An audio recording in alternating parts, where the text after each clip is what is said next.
हाँ, मैं ये हमेशा कहता हूँ कि जितना हो सके किसी को दो और कभी किसी से मत लो। लेकिन जो मैं तुम्हें देता हूँ ना, जो तुम्हारे लिए होता है, तो मैं ये चाहूँगा कि तुम उसका सदुपयोग करो। जो तुम्हारे लिए आता है, तुम्हारे किस्मत का होता है, वो दूसरों में मत बाँटो। तुम अपनी मेहनत से लाओ और दूसरों को जो देना चाहते हो दो, उसमें कोई बुराई नहीं है, वो तो अच्छी बात है, शाबाशियाँ दूंगा तुम्हें।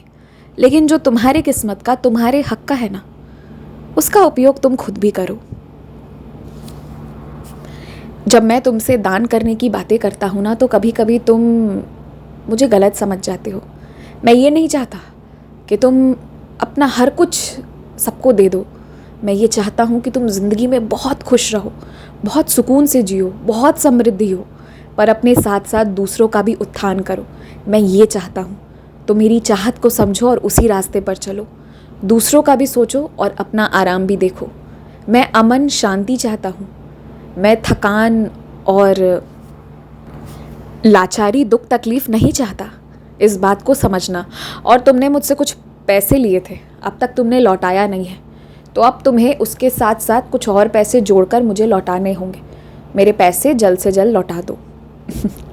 तुमसे हक से इसलिए मांग रहा हूँ ना, क्योंकि तुम जो भी कमाते हो, जो भी तुम्हारे पास आता है ना, उसमें मेरा भी हिस्सा है, क्योंकि मैं तुम्हारा बाबा हूँ, तो तुम्हें मुझे भी देना पड़ेगा। खाने का सामान थोड़ा कम लाया करो और जो भी लाते हो उसका सदुपयोग कर लिया करो। अगर तुम चाहते हो ना कि तुम्हारे पैसे बचे, तो बस इतना ही करो कि सामान जितना भी तुम्हारे घर के अंदर आ रहा है ना, एक बार वो तुम्हारे द्वार के अंदर आ गया तो उसका सदुपयोग हो जाना चाहिए। ये तुम सुनिश्चित कर दो।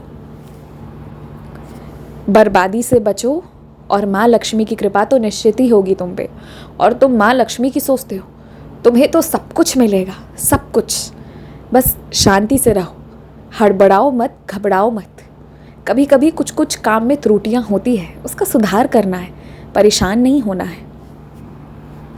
खुश रहो, मुस्कुराते रहो और हमेशा आगे आगे आगे बढ़ते रहो।